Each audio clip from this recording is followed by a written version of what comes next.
Olá, boa noite a todos.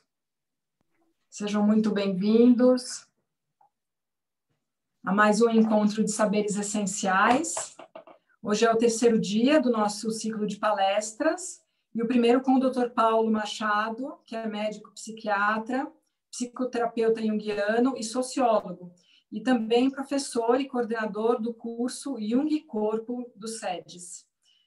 Saberes Essenciais é organizado pelo Centro de Estudos Universais, uma associação sem fins lucrativos que atua no estudo, pesquisa, produção e difusão de ideias e serviços que integram os saberes fundamentais, a arte, a ciência e a espiritualidade. O evento de hoje ficará gravado e disponível em nosso canal do YouTube, assim como as aulas da semana passada e retrasada, com o professor Amâncio Friaça e Fernando Schiavini, já estão disponíveis no YouTube.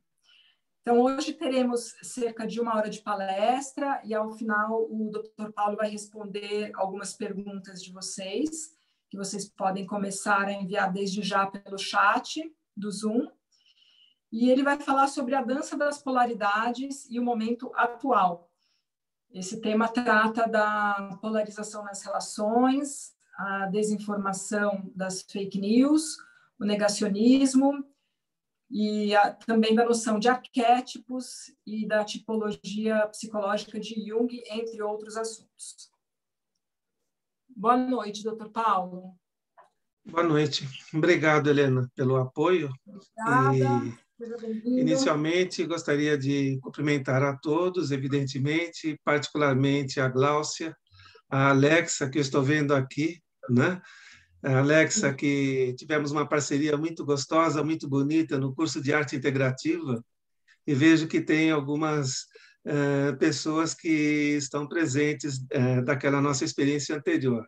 Gostaria de dizer que eu tenho uma relação com a Gláucia e com a Alexa, de maneira que, quando elas me convidam para algum evento, para alguma atividade, eu nem pergunto o que é, que eu já aceito de imediato, né?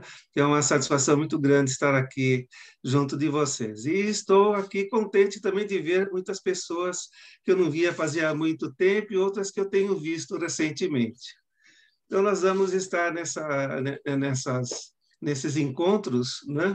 Hoje vamos falar um pouquinho sobre a questão das polaridades no momento atual, vamos fazer uma introdução, e nos outros encontros vamos mergulhar um pouco na mitologia correspondente às polaridades e tentar entender um pouquinho do processo que nós estamos vivendo. Evidentemente que com viés um tanto quanto psicológico, né?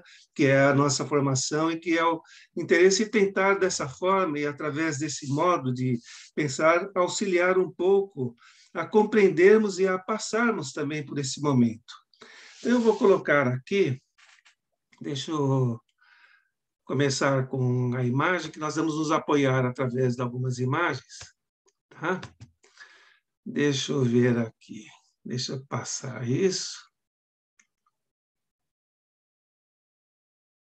Deixa eu ver se eu consigo ampliar.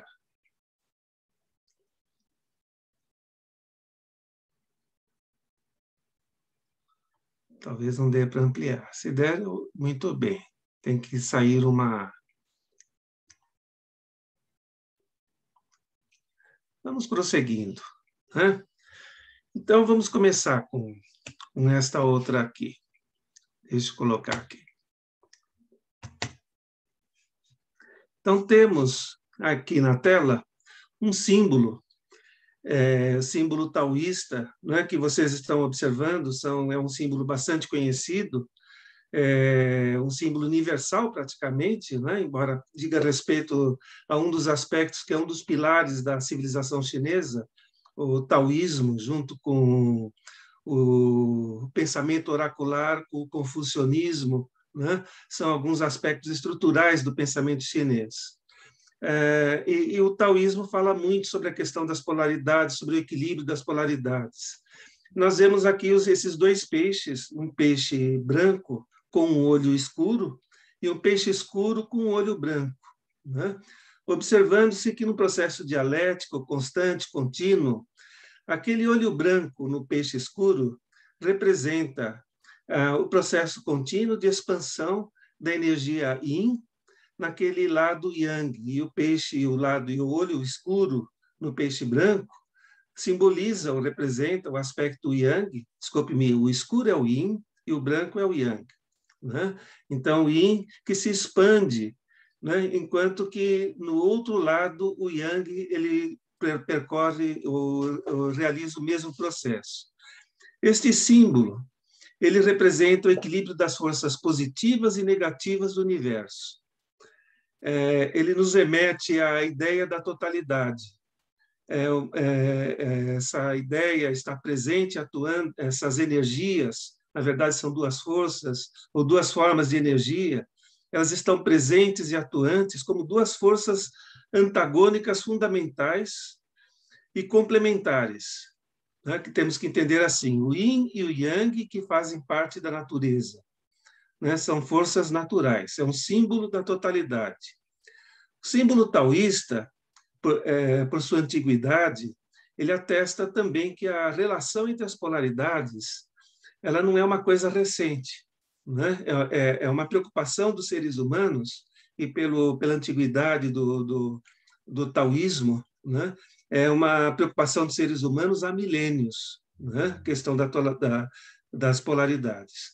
O conceito Tao que vocês estão vendo ali no texto é de tradução muito difícil. Nós encontramos muitas versões que traduzem Tao por sentido, outras traduzem por caminho, por curso, né? No livro O Segredo da Flor de Ouro, Jung ele refere-se ao Tao como sendo sinônimo de luz. Luz também é o equivalente simbólico de consciência, né? Então, desse modo, poderíamos entender Tao como caminho consciente. Poderíamos traduzir dessa forma, como Jung interpreta naquele livro, naquele pequeno livro, na introdução daquele pequeno livro, O Segredo da Flor de Ouro. Seria como caminho consciente, cuja função seria unir o que está separado em nossa consciência. Nós nos aproximamos de um conceito bastante psicológico nesse momento. A realização do Tao como consciência, conscientização dos opostos, dos polos opostos, é equivalente ao conceito de individuação, né, que nós temos aqui nesta outra imagem. O mitólogo Campbell, ele traduziu esta mesma ideia, que é traduzida como caminho, como curso, como sentido.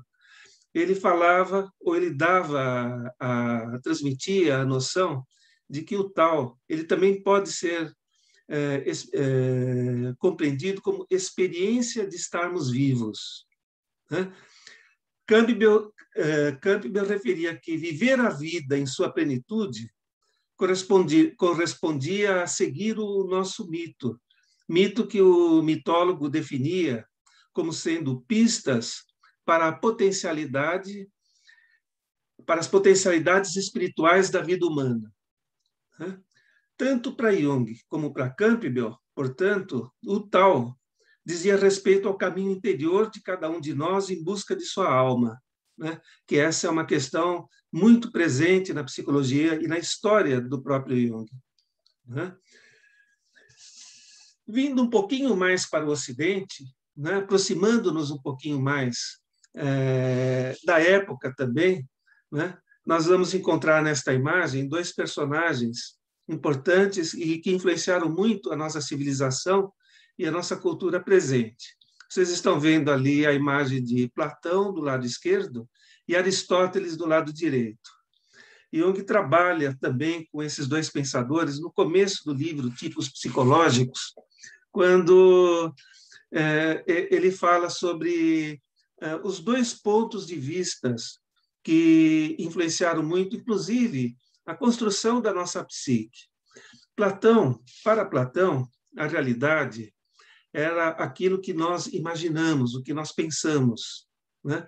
Enquanto que para Aristóteles, a realidade é aquilo que é sensível à percepção.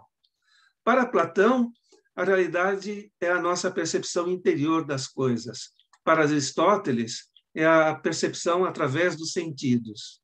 Jung interpreta esses dois modos de pensar, nós já estamos vendo ali uma dualidade, né? Duas maneiras, duas formas diferentes de orientar o conhecimento e de perceber o pensamento, o conhecimento. Jung falava que, no entanto, Platão ele falava como um introvertido e Aristóteles como um extrovertido. Como introvertido, Platão e Aristóteles como extrovertido, eles falavam a mesma coisa, apenas que o canal perceptivo de cada um era diferente, né? E isso acontece na nossa realidade. Às vezes, de pressupostos diversos, nós falamos a mesma coisa, mas isso muitas vezes configura-se como um conflito, né? Como algo que, de uma maneira mais ou menos acirrada, é defendida e no outro é negado. Isso nos remete, exige que nós direcionemos a nossa atenção para o momento atual que estamos vivendo. Nós estamos vivendo uma situação completamente atípica. Nós estamos no meio de uma devastadora pandemia. Esse momento, juntamente com a tragédia que estamos vivendo, nós vivemos uma grave crise ética e moral e uma crise política sem precedentes em nossa história.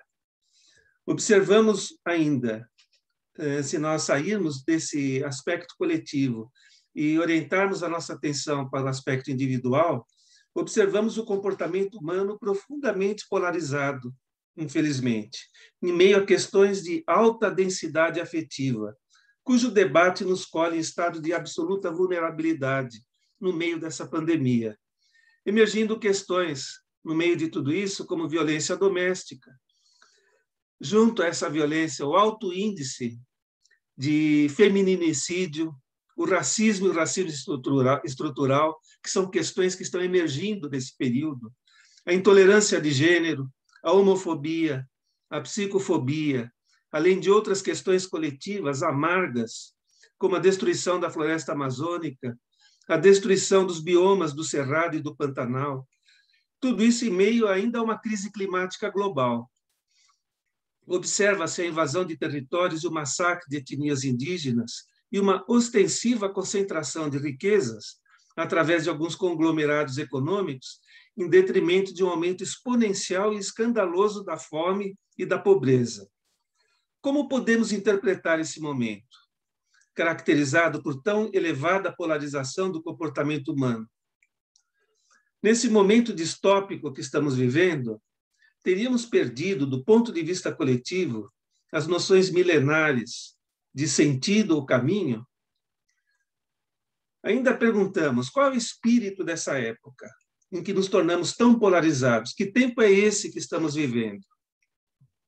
Poderíamos aqui seguir outros caminhos, né? Falarmos, por exemplo, sobre a injunção patriarcal.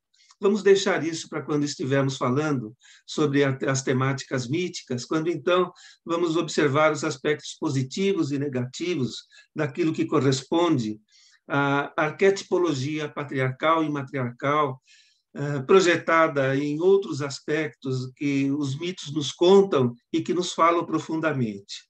Nesse momento, né, marcado pelo genocídio indígena, pela escravidão, num país marcado pelo genocídio indígena no seu início, no seu princípio, e pela escravidão, né, teríamos muita coisa nessa direção para estarmos comentando. Mas vamos voltar de novo ao tempo que nós estamos vivendo, aquela pergunta que nós fizemos, né? Sobre esse tempo que nós estamos vivendo, nós temos aqui o filósofo coreano Byung-Chul Han, apoiando-se na reflexão de um outro filósofo, Vicente Flusses. Ele fala sobre o tempo diferenciando-se em 3 formas. O tempo das imagens, que para Byung-Chul Han é o tempo mítico, o tempo dos livros, que é o tempo histórico, e o tempo dos bytes, que é o tempo da sociedade de informação, que é esse tempo que nós estamos vivendo. Sobre esse tempo, Han refere ser um tempo pontual, que não tem horizonte mítico nem histórico, o tempo dos bytes. É um tempo desteologizado, ou desteleleogizado, talvez seria melhor até pronunciarmos dessa maneira, que existe em um universo byte atômico uma espécie de universo, poderíamos chamar assim, universo mosaico. Afirma que nesse universo ponto não há imagens ou livros, apenas possibilidades flutuantes. Refletindo sobre o processo de globalização, acelerado pelas novas tecnologias, o filósofo ele observa que isso implica em um distanciamento do espaço cultural. Afirma que, em consequência do fenômeno que nós vivemos da hipercultura ou hiperculturalidade, num livro que tem esse nome, que leva justamente esse nome, em que as informações que nós recebemos chegam o tempo todo e nos inundam, né? E os conteúdos, que são os mais diversos, são heterogêneos, eles ficam apinhados. O conhecimento do chão, dos códigos biológicos da Terra, são desnaturalizados, implicando em uma remitologização, numa reteologização e numa renacionalização. Do ponto de vista prático, podemos compreender isso, por exemplo, naquilo que é uma experiência contemporânea de estarmos assimilando, por exemplo, festas que passam a ser de determinadas categorias sociais, como Halloween, né? Ou práticas como Black Friday, por exemplo, que, na realidade, representa como se fosse uma renacionalização do nosso comportamento. Nós vamos pegar aqui uma remitologização, ou seja, introduzir mitos que não são nossos, né? E uma reteologização, poderíamos também falar dessa forma, porque isso no campo do divino, isso também circula de uma forma bastante diversa no mundo globalizado.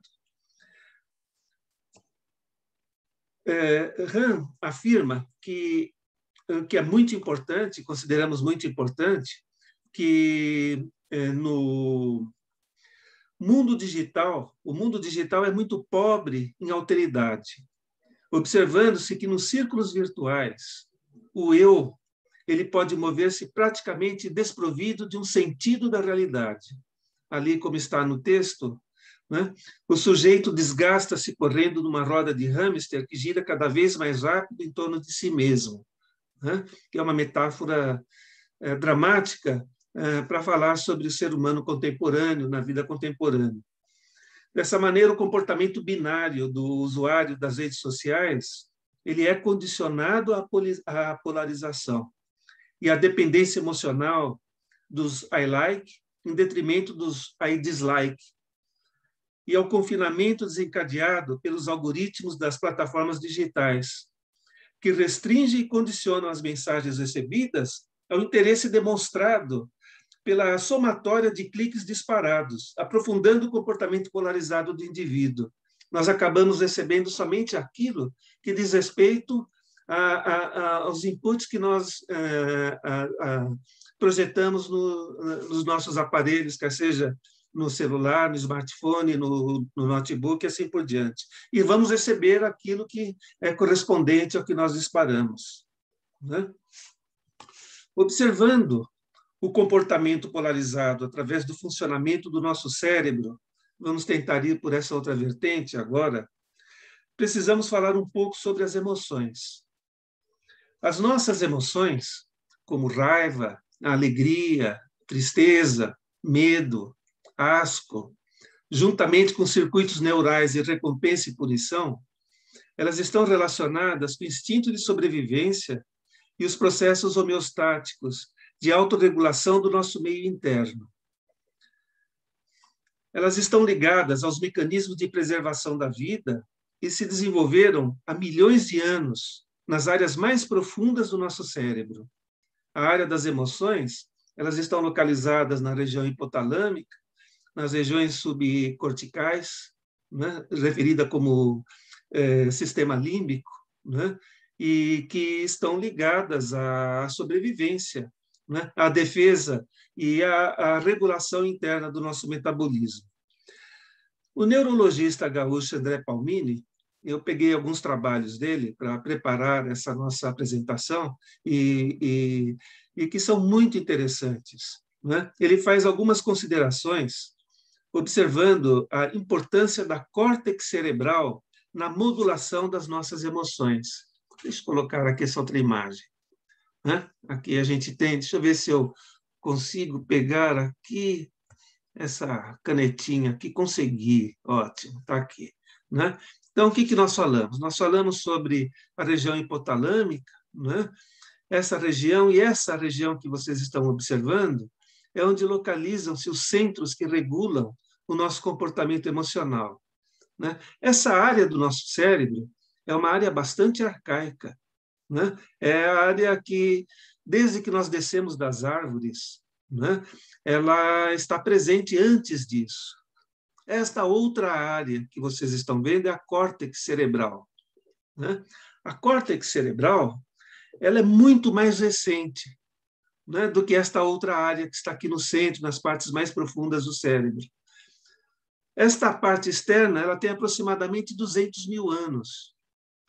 Né? Nós descemos das árvores a 1,5 milhão para 2 milhões de anos, quando esta parte já estava pronta. E esta outra, de desenvolvimento muito recente, tem aproximadamente 200 mil anos, e ainda sem as suas funções integradas. Né? Então, é graças a essa área, né, a córtex, que o ser humano ele foi capaz de desenvolver funções psíquicas complexas, como a linguagem, a memória, o juízo de valor. Né? Foi devido a essa área que os seres humanos desenvolveram também as artes, a literatura, a ciência, as religiões, as leis, né? E formamos a cultura. Né? Quer dizer, somos seres culturais. Como consequência, estabeleceu-se uma interação entre os novos circuitos, né, que são baseados na razão, no logos, né, e a circuitaria mais arcaica, né, que está ligada à preservação da vida, como se fosse um duelo emoção contra razão. Né? Isso está dentro de nós. É muito interessante o que fala Palmini sobre a conquista ou o desenvolvimento da córtex, que isso seria o marco neural da civilização, pois pela primeira vez na história da vida na Terra, apareceu um animal equipado para modular as emoções. Né? Vamos dizer assim que nós temos essa capacidade de modular aquilo que está aqui através desta outra área do nosso cérebro. Ocorre, no entanto, né, que a evolução da córtex no ser humano não inativou os outros circuitos, né? Como as potentes estruturas subcorticais que atendem aos instintos, o que torna o ser humano, ao mesmo tempo, um animal cultural, um animal muito perigoso, quando a sua energia instintiva é orientada para uma ação destrutiva. Né? Observando-se no livro vermelho, nós vamos encontrar Jung falando da necessidade do ser humano viver o animal dentro de si.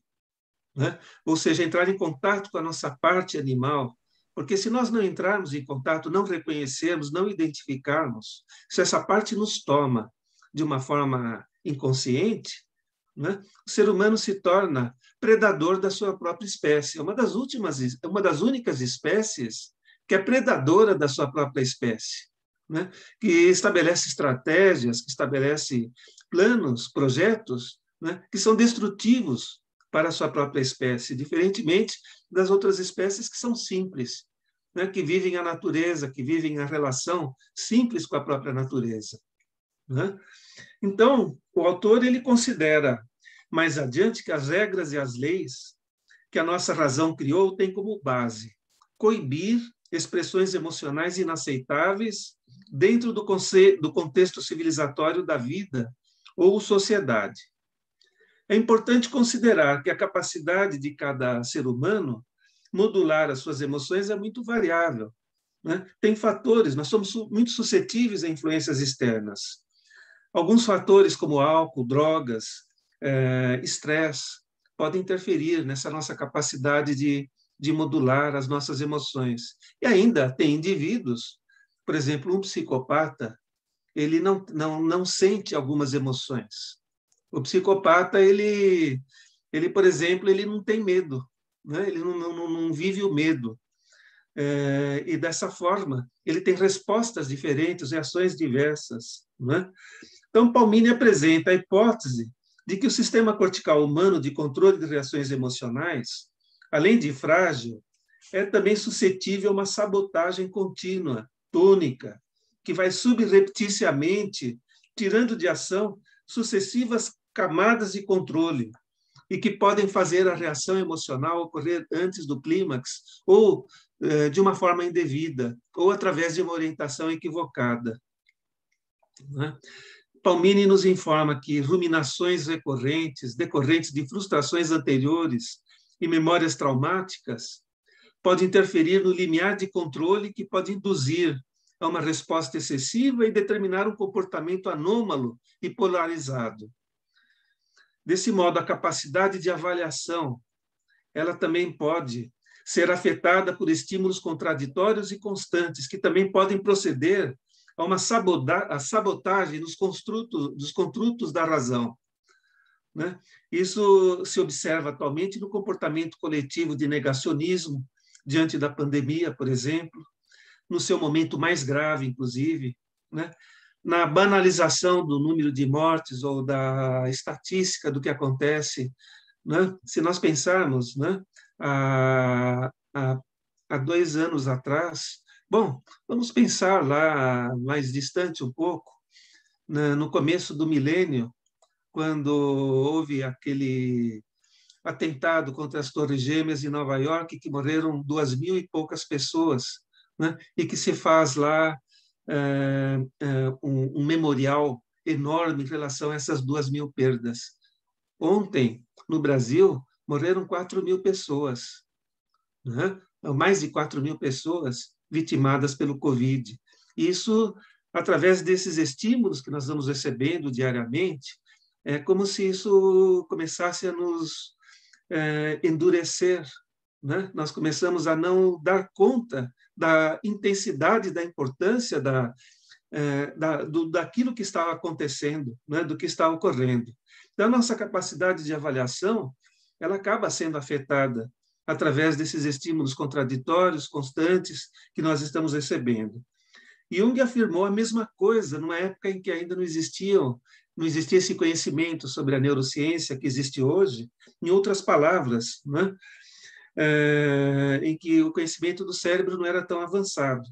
Ele falou a respeito dessas reações coletivas, que quando emoções ultrapassam um determinado ponto crítico e eleva-se a temperatura afetiva, a razão perde sua possibilidade efetiva, sendo substituída por uma espécie de possessão coletiva que progressivamente conduz a uma epidemia psíquica.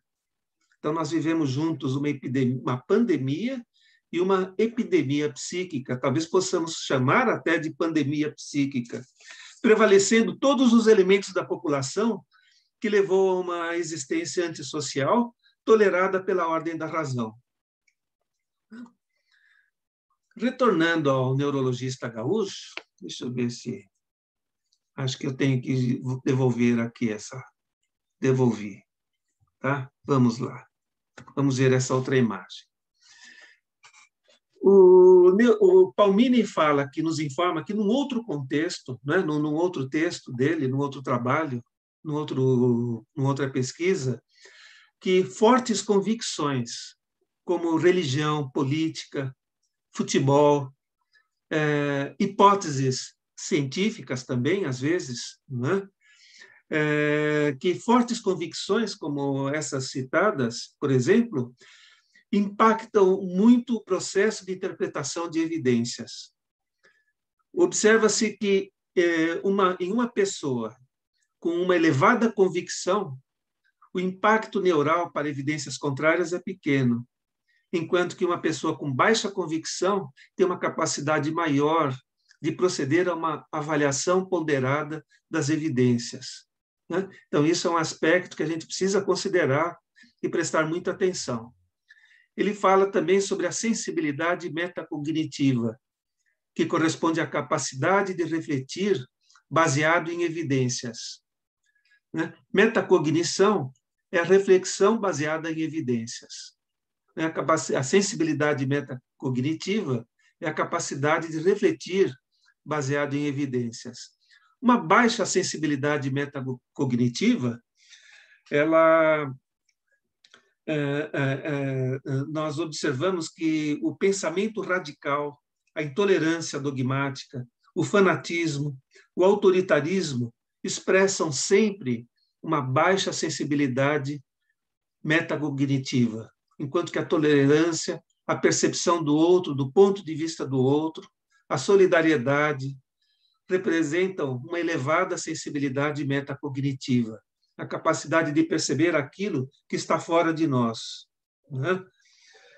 Ele observa que questões políticas e religiosas, por exemplo, podem ativar a rede neural Default, o que implica em que o indivíduo tenda a prestar mais atenção em si mesmo do que aquilo que vem do mundo, e que evidências contrárias podem ativar áreas cerebrais como a ínsula e a amígdala, que está lá naquela parte que eu mostrei para vocês, do centro do cérebro, um pouco na parte posterior, né? Fazendo com que o indivíduo com baixa sensibilidade metacognitiva se sinta ameaçado e produza sentimentos aversivos, desencadeando reatividade contrária e não permitindo avaliações ponderadas. Né? Então, nós vamos encontrar essa interessante reflexão nesse outro trabalho de Palmini, chamado Polarização de Opiniões, Bases Cerebrais e Nossas Opiniões. Agora, mais uma vez, complementando o raciocínio com uma impressionante atualidade, Jung advertiu sobre a periculosidade que elementos com baixa sensibilidade metacognitiva podem representar, quando não se permitem avaliações ponderadas, quando o estado emocional de tais indivíduos corresponde a um grupo da população que se acha coletivamente exaltada por preconceitos afetivos e fantasias e desejos impulsivos. É um aspecto daquilo que, de uma maneira muito pesada e muito dramática, nós estamos vivendo atualmente e que afeta, evidentemente, aquilo tudo que poderia ser do ponto de vista racional, do ponto de vista lógico, e que poderia servir para um maior controle sobre toda essa condição, sobre toda essa situação que nós estamos vivendo. Né? Mais adiante, naquele livro, Aspectos do Drama Contemporâneo, um texto que Jung desenvolveu entre a Segunda Grande Guerra ou melhor, um pouco após a Segunda Grande Guerra, na época principal da Guerra Fria. Né? Ele afirma que um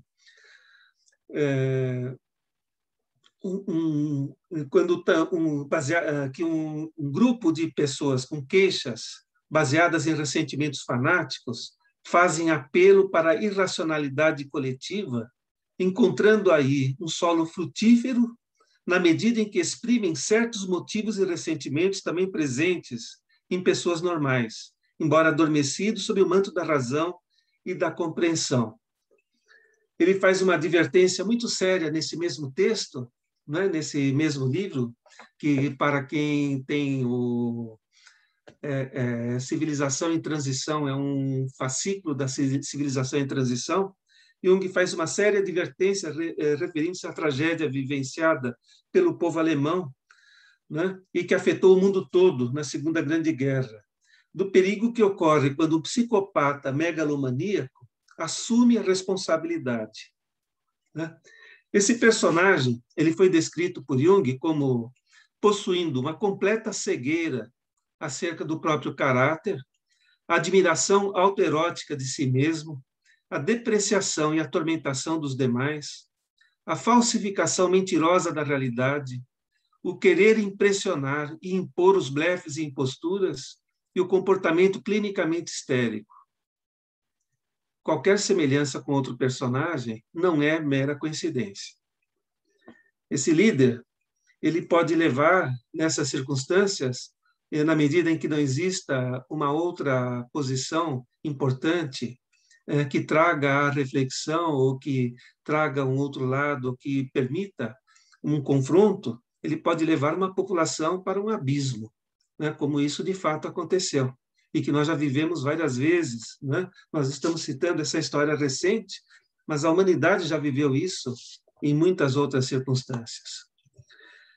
Esses mesmos arquétipos que Jung constata terem sido mobilizados no inconsciente coletivo alemão parecem estar exprimindo-se novamente hoje, observando-se que, do ponto de vista arquetípico, né, nós estamos observando que esses arquétipos exprimem primitividade, violência, crueldade.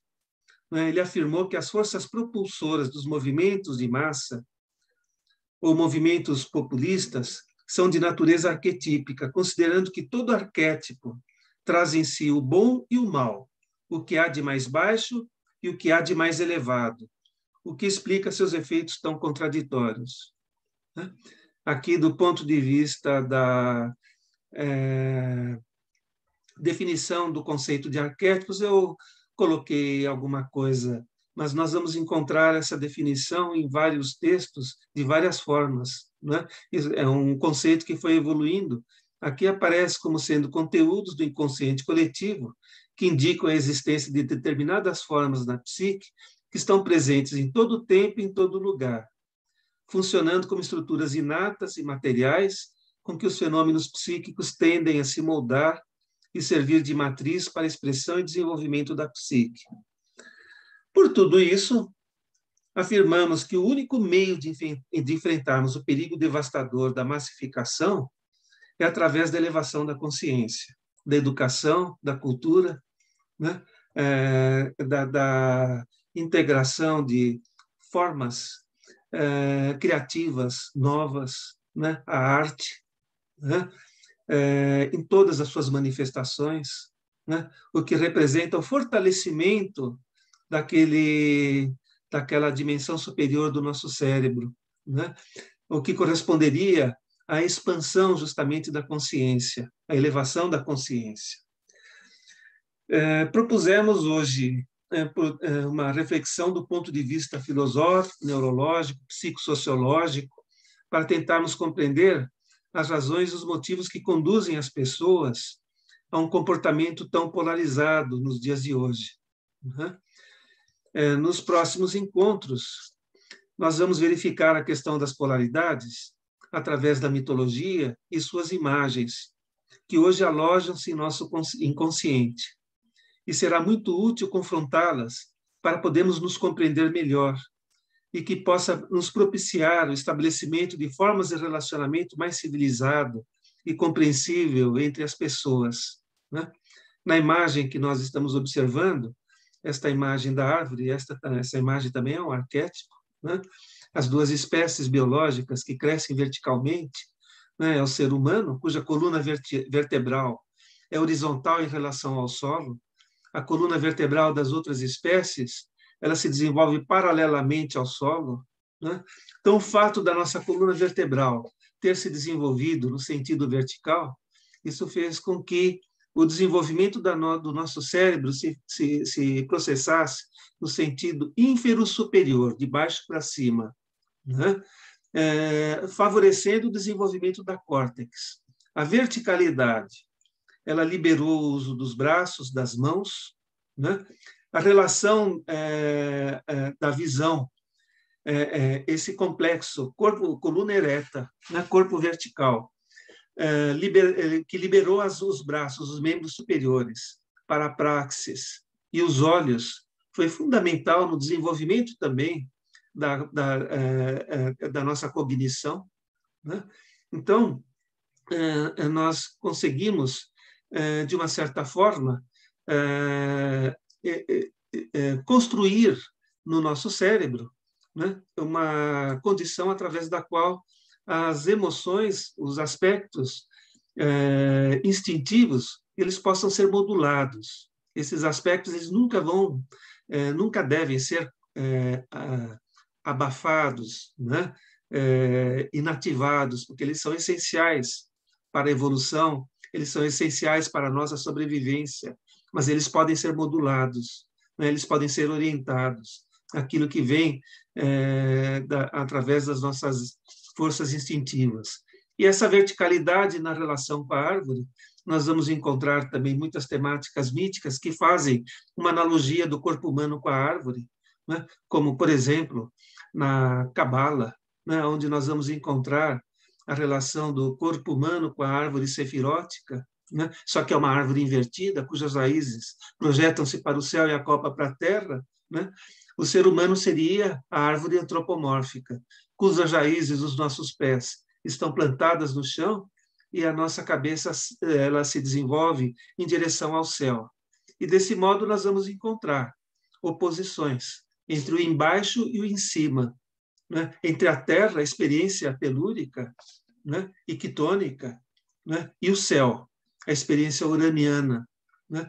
Que são dois aspectos da nossa experiência empírica enquanto seres humanos, né? Que num primeiro momento, através da projeção e do imaginário construído através dessa experiência empírica, aquilo que se projetava para cima estava intimamente ligado, através de um casamento sagrado, através de uma hierosgamia, com o que está aqui embaixo.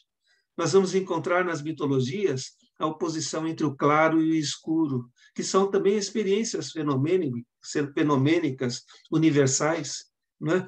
Observando-se que o claro, né, simbolizado, por exemplo, pelo sol, e o escuro, que pode ser simbolizado pela lua, né?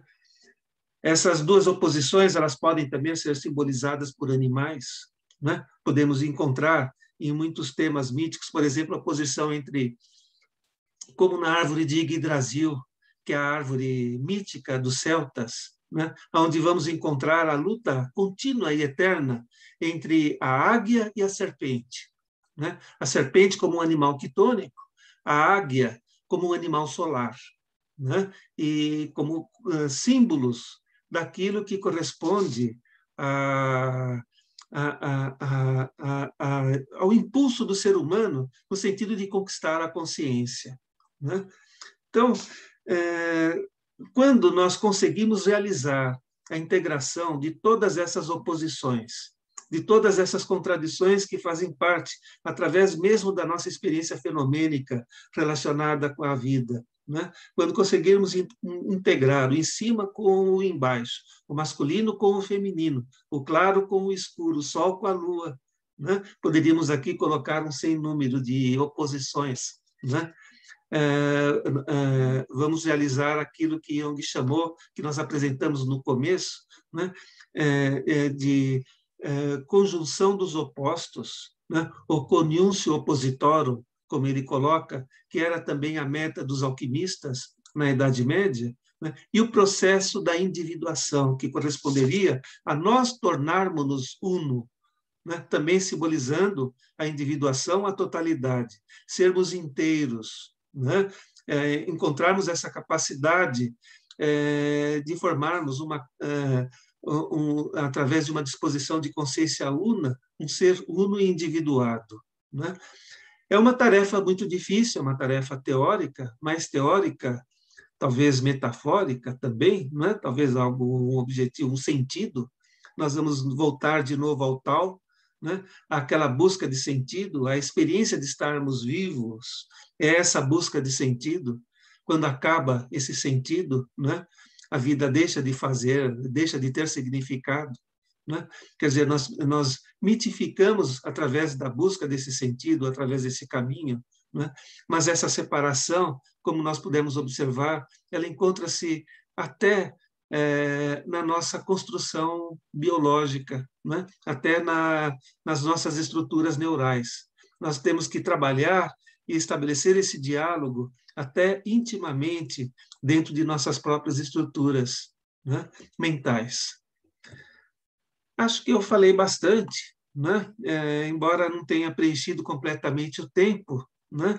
Mas eu acredito que pode ser que vocês tenham perguntas.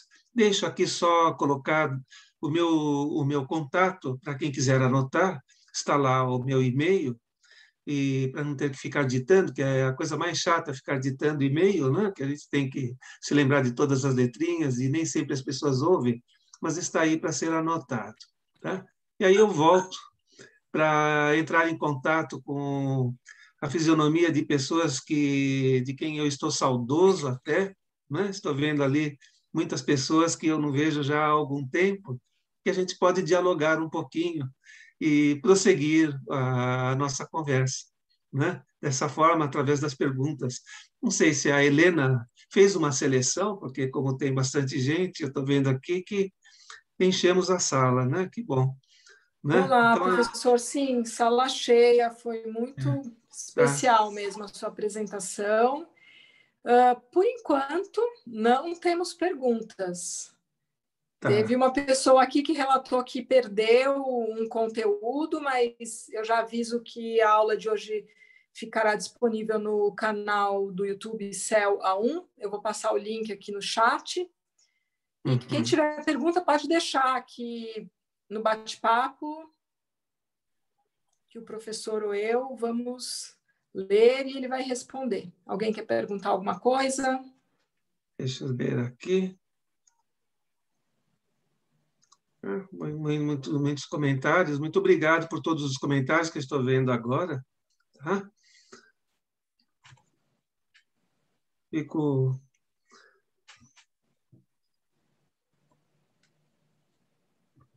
Então aguardo as indagações. Será que eu expliquei Oi, tudo tão bem professor. assim que não tem nenhuma pergunta? Eu Hã? tenho uma, professor. Denise, como vai? Tudo bem, Denise? Tudo bem? E você? Quanto Tudo tempo? bem, Saudade. obrigado. Tá. Professor, é o Perdão, Denise. seguinte, você fala lá no final que para combater esse terror que a gente está vivendo, de uma possível que a gente esteja sendo conduzido ao abismo, como você falou, é preciso educação e cultura e tal. Então, isso quer dizer que vai demorar, né? Porque até as pessoas se educarem o suficiente e terem cultura o suficiente para que esse cenário mude, isso demora pelo menos uma década. É isso? Olha, a história da humanidade ela vive ciclos, né? Nós vivemos etapas, são vários ciclos, e através desse processo fundado em ciclos, nós temos de tempos em tempos um degrau, nós sempre subimos um degrau, né? Ocorre que esse processo evolutivo ele não é linear, né? Poderíamos dizer que ele funciona como se fosse até essa imagem, ela foi dada pelo próprio Jung, acerca da individuação, que pode ser simbolizada por uma espiral. Poderíamos dizer que a individuação coletiva, ela também pode ser simbolizada por essa espiral, de modo que nós temos, através dos vários ciclos, né, avanços e recuos, né, mas existe uma evolução, existe sempre um degrau que é ascendido. Né? Há 200 mil anos atrás, né, ainda nós não tínhamos a córtex da forma como ela se estabelece hoje. Mas desde então, desde que temos a córtex, algumas conquistas, né, nós não paramos para pensar, mas elas são absurdamente recentes. Né? Por exemplo, a nossa capacidade de modular o som e produzir palavras. Né? Nós não paramos para pensar que isso tem aproximadamente 15 mil anos. Né?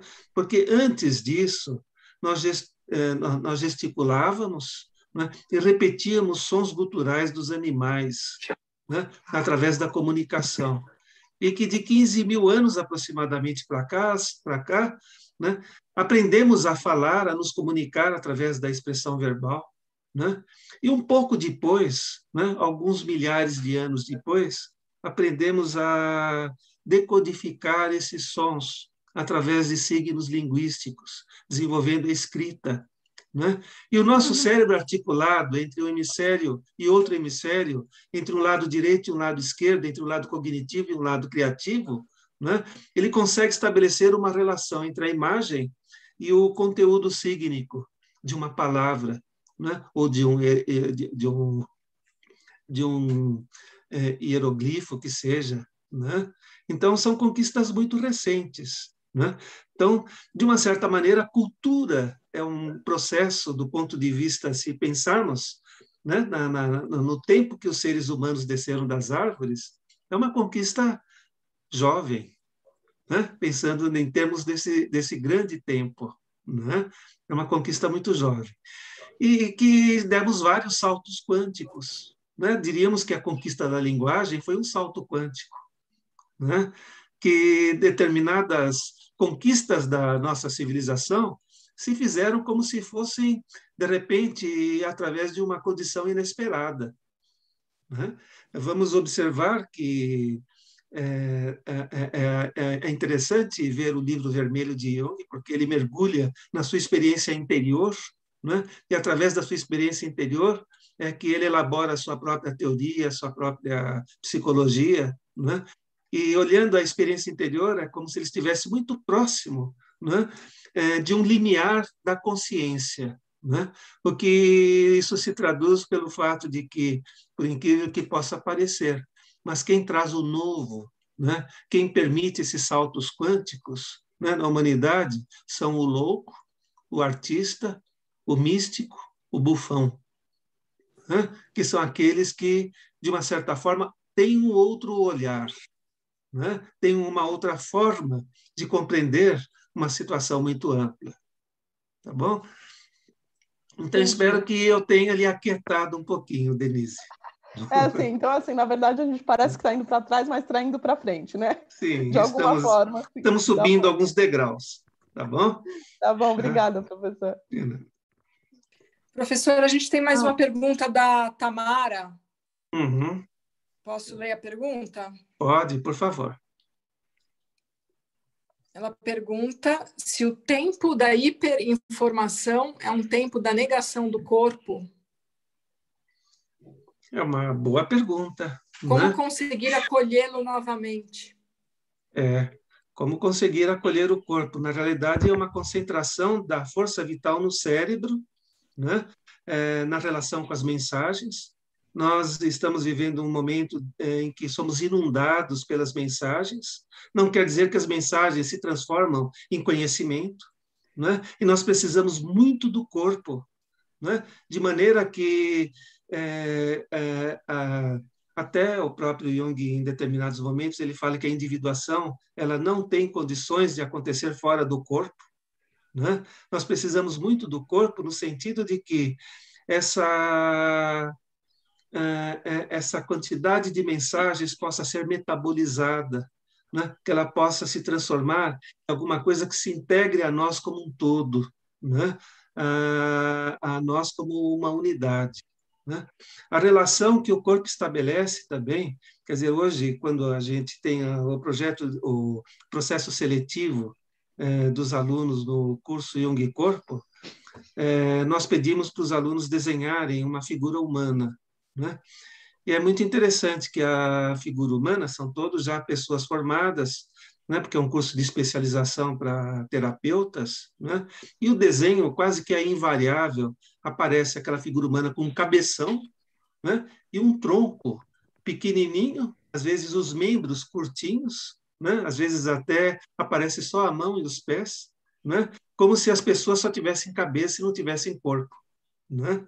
Então, na realidade, isso acontece em detrimento, sem dúvida, nós precisamos muito prestar atenção em nós como um todo, né? E que os pés no chão, a relação através dos sentidos, com as informações, né? Porque a informação, ela não é só cognitiva, ela é sensorial, ela se faz através de muitos canais, né? E nós precisamos integrar tudo isso, tá? Então, isso concordo com você, né? A hiperinformação, a hiperculturalidade, ela se faz, infelizmente, em detrimento do corpo. Tá? Uhum. Olá. Ok. Boa noite. Boa noite. Tudo bem, Você estou vendo, Jonathan. Né? Sou eu. Não me lembro de conhecê-lo. Não nos conhecemos ainda. Agradeço a oportunidade, né, da palestra, agradeço também ao Instituto A1 pela oportunidade. E minha pergunta ela é no sentido de dois conceitos que o senhor explorou aqui hoje, né, que seria a sensibilidade metacognitiva e a epidemia psíquica, né? A pergunta é assim, né, a gente vivendo essa pandemia, a dinâmica de infecção dela, ela é uma dinâmica que acontece num prazo de 15 dias, né? Então, será que essa dinâmica, que não é imediata no sentido de, imagina assim, uma pessoa infectada e que, na consequência máxima, infelizmente, viesse a óbito, né? A gente faria essa associação muito mais facilmente, né, de um algo a ser temido do que uma infecção que demora 15 dias, pelo menos, para aparecer, né? E aí existem possibilidades de acontecer ou não. Será que isso, né, além, é claro, do fato da negação dos mecanismos de defesa, né, que a gente tem de negar uma realidade de estar diante da morte, que nós exploramos aqui, mas será que isso também não dificulta muito nessa questão da gente conseguir ter uma sensibilidade, né, metapsíquica, que o senhor chama aqui, desculpa, não é metacognitiva? Metacognitiva, Isso. Uma associação, lógico que todos nós estamos num momento de vulnerabilidade, estado de sofrimento. Esse momento ele não é uma novidade na história da humanidade, tá? A humanidade ela já vivenciou muitas pandemias, né? Vocês podem observar a referência a epidemias, provavelmente, não dá para se falar de uma forma globalizada como hoje se fala, como pandemia, né? Mas até nos textos bíblicos há um relato de outras epidemias, nós vamos encontrar ao longo da história muitos acontecimentos e são momentos de muita vulnerabilidade, né? E que, sem dúvida nenhuma, né, dependendo da forma, quer dizer, o que acontece, nós observamos que esse processo ele acarreta uma sucessão de estímulos que não são agradáveis para o nosso cérebro, né? Observando-se que essa condição de vulnerabilidade ela é exemplificada pelo temor, né, do desfecho, né, daquilo que possa vir a acontecer, né? E por outras emoções, por outros sentimentos, junta-se a isso, né, a tristeza também, que, do ponto de vista coletivo, se abate sobre nós, né? Então, isso afeta, com toda certeza, essa chamada sensibilidade metacognitiva, né? Porque, de uma certa maneira, todas as pessoas, de uma forma ou de outra, vão ficar ou sentindo-se culpadas se elas não se cuidaram naquele momento, e um familiar, como muitos pacientes meus hoje estão trabalhando essa questão da culpa, né? Do luto que não foi vivenciado, né? E da raiva, né? Do ódio, às vezes, né?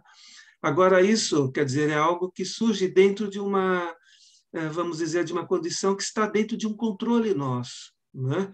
É lógico que, numa circunstância de vulnerabilidade como essa, as nossas fraquezas elas vão se exteriorizar, né?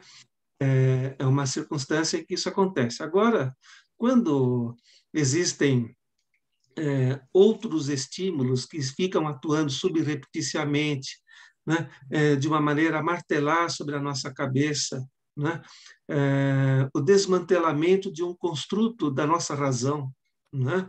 Então, isso tem uma outra qualidade, né? E isso já caracteriza, ou já pode caracterizar, uma condição patológica que também pode ser coletiva, né? Como que, por exemplo, poderia ter acontecido com o povo alemão e com a emergência do nazismo, por exemplo. Né? Então, e já não é uma coisa muito natural. Difícil da gente entender o processo de forma natural. Quando a gente tem esses estímulos, né, a não passar por um processo de racionalização, né, e de aceitação das evidências, fica muito pior. Né? Muito pior, com toda certeza. Tá? Obrigado. De nada, Jonathan. Doutor Paulo, temos mais algumas perguntas. Uhum. Temos mais 3 perguntas. Dentro desse cenário surreal de polarização que vivemos, será que num futuro longínquo haverá chance de uma cura sistêmica através da inclusão de tudo o que não foi visto, inclusive honrar esse número assombroso de mortos, como diria Bert Hellinger? Pergunta da Solange Ibri. Certo, uma pergunta importante, né, também para esse momento, né, no sentido de que o que a Solange Herbert, né, que perguntou, Isso, não estou vendo ela aqui, Solange. mas não tem importância, né, que tem bastante gente, né?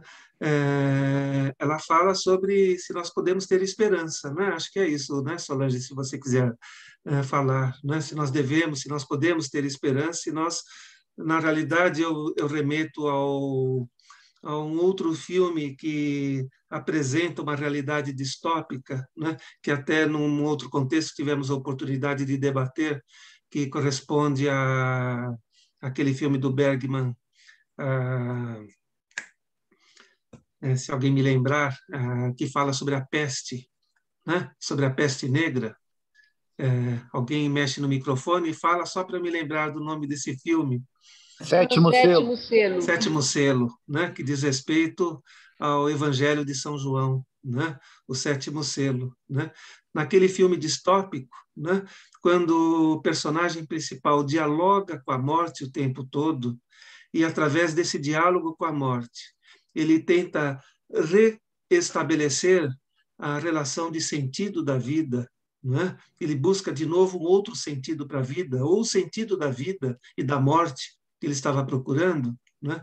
E que num determinado momento ele percebe, ele descobre, quando ele tenta jogar xadrez com a morte e adiar o desfecho trágico da sua própria existência, né? Observa-se que, no entanto, um grupo de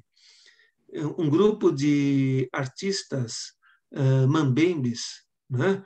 Eles conseguiram escapar do olhar da morte, né? Simbolizando naquele filme que a arte ela sempre sobrevive, né? Simbolizando nesse sentido a arte como sendo a nossa inventividade, a nossa capacidade criativa, né? Então poderíamos dizer que o ser humano ele é criativo, ele tem essa possibilidade, né, de ultrapassar essas provas, né, de ultrapassar essas etapas. Nós temos a chance. Nós não sabemos como nós vamos aproveitar, em quanto tempo, né? Agora, no entanto, nós temos esse arcabouço criativo que nos permite encontrar uma saída, né? Para mim é muito reconfortante essa imagem daquele grupo de artistas mambembes no Sétimo Selo, naquele filme do Bergman, né? Representando a continuidade da vida, né? Representando a continuidade dos valores humanos, né? Observando-se naquele símbolo, né, a sobrevivência através da nossa potencialidade criativa, né? E através dela nós podemos depositar a esperança. Certo. Muito obrigada, doutor Paulo. Agora tem uma pergunta de Cris Catafai. Oi, Cris, estou vendo você. Tudo bem, Cris? Oi, Paulo. Cris. Muita saudade. Muito bom te ver, estar aqui Muito contigo. obrigado, para mim também, Cris. Tudo bem. Bom, já que abriu e aí eu posso te fazer a pergunta diretamente, você falou da nossa natureza instintiva, né?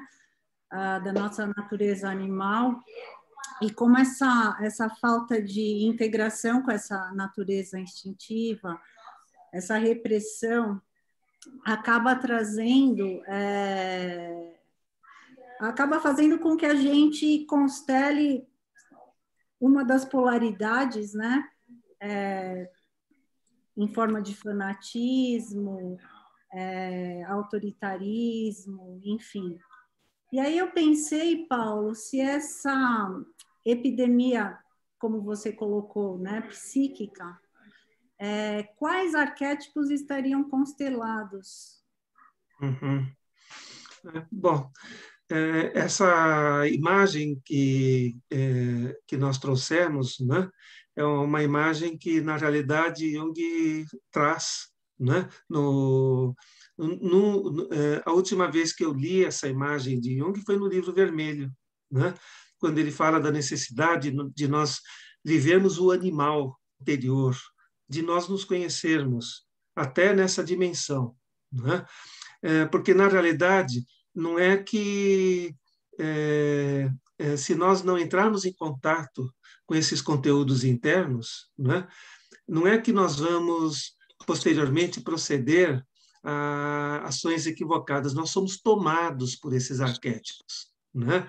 Aquilo que, de uma certa forma, possa emergir de uma maneira a nos tomar de uma forma inconsciente, né? Então, esse arquétipo, ele pode ser, sim, né, o arquétipo de um predador. Ele pode, por exemplo, ser o arquétipo de uma divindade que já não é, de uma mitologia que já não é mais viva, né? Como o próprio Jung referiu-se, né, à emergência de Wotan durante a Segunda Grande Guerra, quando os soldados, Wotan era uma divindade uraniana, né, que formava um exército celeste, né, que tinha como característica ser invasor, predador, explorador, estuprador, né? Quer dizer, dominador, né? Relacionando-se com aspectos negativos e perversos do poder, né? Então, esses arquétipos eles podem assumir a nossa consciência, né? Não é nós que, de uma certa forma, atuamos, mas são os arquétipos que podem atuar através de nós, né? Nos inundando, né, através de uma, como nós colocamos assim, a epidemia psíquica seria essa possessão, né? A possessão dessas formas já não tendo correspondência com a nossa realidade. A vivência do animal é a vivência da relação que o animal tem com a natureza, né? Poderia-se dizer assim, como aquele antropólogo Levi Bru, que Jung cita muitas vezes, o animal vive no estado de participação mística, né? Quer dizer, tudo está em equilíbrio na vida do animal, né? Ele faz sempre a mesma coisa, ele tem sempre a mesma rotina, né? Ele se relaciona com a sua espécie, respeita a sua espécie, né? Ele sobrevive, né? Ele busca alimento para os seus filhos, né? Ele nutre aquelas pessoas que estão próximas dele, né? De uma forma bastante simples, né? Quer dizer, que é o que nós, de uma certa maneira, precisamos introjetar também e conhecer dentro de nós, né? De maneira que nós não somos tomados, né, por essas forças, né? Quando somos tomados por elas de uma forma inconsciente, o efeito sobre nós pode ser os mais variados possíveis, inclusive um efeito destrutivo, né? Tá bom, Cris? Prazer em vê-la. Obrigada, Paulo. Super prazer. Posso colocar só uma questãozinha já nisso que você está falando, Paulo? Boa pois noite. não, Mônica. Oi, Mônica. Tudo bem? Tudo bem. Você está falando da epidemia psíquica. Nossa, foi muito interessante o que você falou agora. Vocês estavam comentando, né? E eu me remeti a uma paciente que eu atendi hoje, falando exatamente isso. Ela estava assistindo um filme, ela gosta de filme de terror, e ela se sentiu possuída. Ela fala, eu me senti possuída e com muito medo, uma coisa que não acontecia. E o filme chamava Possessão. Ela sentiu exatamente isso, ela foi tomada por essa... E ela fala, não sei se é uma coisa mística, uma entidade, que eu me senti muito... E aí ela está com muito medo agora de sair na rua até, né? Por conta da pandemia. É muito ilustrativo isso, tem muito a ver com esse atendimento, muito interessante isso. Tá certo. Eu acho que ilustra demais, né? Sim, tá certo, Mônica. Tá. É bastante complexa essa questão da possessão psicológica, né? A gente poderia aprofundar mais ainda, né? Mas aí temos um direcionamento para essa nossa atividade, né? Mas nós vamos ter a oportunidade nos nossos próximos encontros, né, de fazer outros mergulhos, né, e de configurar um pouco mais profundamente o que nós estamos falando. Mas estou vendo que tem mais perguntas, né? Aqui tem alguém falando, pode-se dizer que já estamos tomados pelo arquétipo de vítima algoz. De vítima algoz, Aí tem uma coisa pior, não é? Porque, de uma certa maneira, no sistema neoliberal, nós somos algozes de si próprio. Né? Nós, de uma certa maneira, tornamos-nos capatazes. Isso é aquele próprio filósofo Byung-Chul Han fala sobre isso no outro livro, a Sociedade do Cansaço, né? Quando ele diz que nós nos tornamos algozes de si próprio, né? Que hoje nós é que somos os nossos capatazes. Né? Que mais que tem aqui? Eu não sei ver direito aqui o chat. Tem mais duas perguntas. Uma pergunta do Felipe primeiro.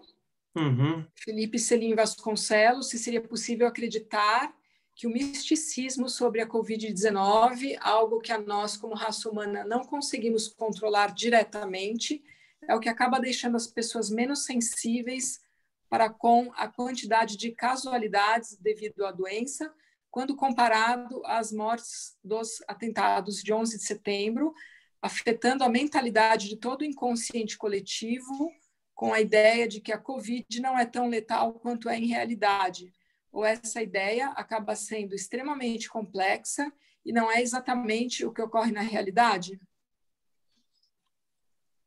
Não sei se eu entendi. No começo da pergunta, ele pergunta sobre o misticismo. Isso, seria possível acreditar que o misticismo sobre a Covid-19,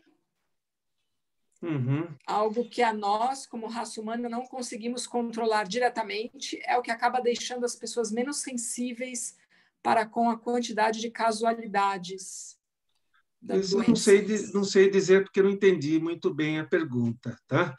Essa Eu relação. posso. Tá, deu, Felipe, já Eu estou vou vendo. tentar Pois explicar não, melhor, Felipe. Tá bom, doutor. por favor. Basicamente, a minha pergunta é: o fato de que a gente diretamente não tem controle sobre a Covid-19 atualmente, será que essa ideia de que a gente não tem o controle acaba gerando um misticismo no sentido de, tipo, isso é uma coisa na qual é impossível da gente conseguir alterar. Isso daqui é uma coisa que é impossível de tratar por causa da mentalidade de que não tem uma cura ainda, mas até tem vacina, mas isso é irrelevante. Aí eu basicamente estava perguntando, essa ideia que a Covid acaba sendo passada como se fosse alguma coisa pior que a peste negra, no sentido de que, tipo, é impossível de curar, que é uma coisa inevitável, acaba sendo um fator que acaba causando as pessoas não ficarem tão chocadas em relação ao número de mortes diárias por causa da doença, em comparação às 2.000 mortes do atentado de 11 de setembro. Isso existe, né? Entendi agora a sua pergunta, né? Acho que você está formulando várias coisas, a gente pode responder várias partes da sua pergunta, Felipe. Né? Na Idade Média, bom, a peste negra, ela, em determinados momentos, em alguns dos picos da peste negra, ela dizimou 2/3 da população europeia. Agora, mais recentemente, a influenza, né, a gripe que foi chamada de gripe espanhola, que não tinha nada de espanhola porque começou nos Estados Unidos, mas foi identificada na Espanha, né? Ela foi originada dentro do exército americano. Depois das cerca de 30, 40 milhões de pessoas que morreram na Primeira Grande Guerra, né? Logo em seguida, explodiu a gripe espanhola, que dizimou aproximadamente 70 milhões de pessoas. Foram epidemias muito mais graves, de uma certa forma, do que o Covid que nós estamos vivendo. Né? É só que nós nunca vivemos uma epidemia, né, com a proximidade das informações, como nós estamos vivendo. Né? E com a experiência de recebermos o choque através das informações como nós estamos recebendo. E vem, como sempre se vivenciou em outras épocas, né? a insegurança, né? e o sentimento de fragilidade de nós não termos controle sobre aquilo que apresenta-se como se fosse uma força divina, né? E essa ideia, ou esse misticismo de que você fala, Felipe, né? Na Idade Média, né? Do ponto de vista coletivo, as epidemias, as pandemias, eram vistas, sim, como alguma coisa que não pertencia à natureza, né? A interpretação se fazia como se fosse ou um castigo divino, né? Observando-se que, inclusive, como consequência desse castigo, por exemplo, na Idade Média existiam grupos que saíam das cidades e avançavam para o campo, se autoflagelando, no sentido de tentar remir a culpa dessa desgraça coletiva, né? E que, de uma certa forma, né, a percepção daquilo tudo que correspondia às mortes que aconteciam pudesse ser, de uma certa forma, elaborada como algo que fosse superior, completamente superior à razão e à vontade humana, né? Como se viesse através de uma vontade transcendente, né? E hoje também eu relembro, no começo da pandemia, com muito cuidado ainda, com uma casuística pequena aqui no Brasil, mas nós já em isolamento social, e eu tinha ido até o supermercado, estava voltando com a máscara e estava atravessando a rua e perto do lugar em que eu moro, junto com o guarda de rua, que tem aqui perto da região em que eu moro, tinha uma senhora, né, conversando com o guarda, e ao me ver atravessando, ela falou: não adianta nada usar máscara, né, porque Deus é quem sabe, né, aquilo que pode ou que não pode acontecer, né? Quer dizer, esse modelo de pensamento, né, nós observamos agora também do ponto de vista coletivo, sendo de uma certa maneira propagado de uma forma coletiva, né, através da questão dos cultos religiosos, se deve ou se não devem ser realizados. Se os cultos acabam sendo fontes de transmissão ou se acabam sendo espaços de remissão. São as duas coisas, né? Mas a interpretação é muito complicada e muito difícil, né? E nós observamos, né, que isso já tem relação com o negacionismo e com a perversidade de determinados setores e determinadas fontes de interesse, mas houve também ministros, né, que apregoaram, que desautorizaram o isolamento social, o uso de máscara, os cuidados e assim por diante, mas esses próprios ministros viajaram para outros países para tomar vacina, né? Então, as duas coisas, as coisas de forma um pouco mais perversa ou um pouco menos perversa, elas aconteceram. Tá? Cheguei a responder o que você perguntou, né, Felipe? Acho que são várias direções. A minha pergunta era mais ou menos sobre se essa ideia era... Eu basicamente estava em dúvida se essa minha teoria sobre que esse misticismo que está acontecendo por causa de todo mundo acreditando que é uma coisa minúscula, que isso acaba afetando a sociedade como um todo, ou Claro se que é afeta. basicamente uma lâmina de Ockham reversa, na qual, tipo, a coisa mais difícil acaba sendo a realidade, o que no As caso duas seria essa coisas, né? Um explicação. pouquinho de cada lado a gente pode ver, Felipe. Né? Entendi. Afeta, sim, né? Acho que a gente pode ver isso dos dois lados, viu? Uhum. Tá Obrigado, bom? doutor. De nada.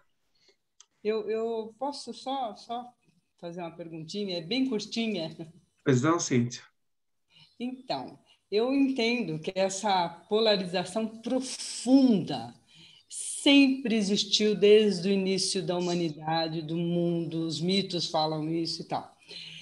A minha questão é assim, hoje, o que mudou? O que está fazendo a gente se dar conta da profundidade desta polarização?